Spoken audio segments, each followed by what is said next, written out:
Listen to me, you don't have to have what they have in order for you to feel good about yourself.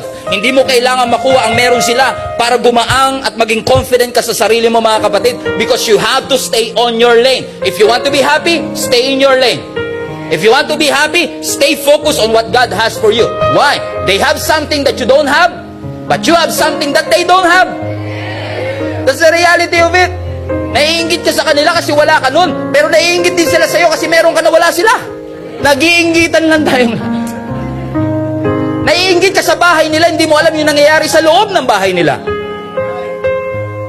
Naiinggit tayo dahil mansyon ang bahay nila, pero hindi natin alam na posible nag-aaway yung mag-asawa sa loob.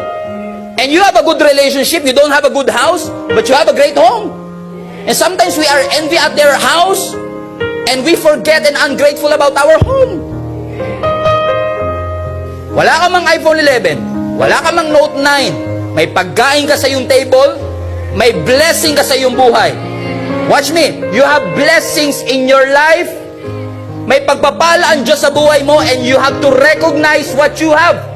Kung anong meron ka, kailangan mo ma-appreciate.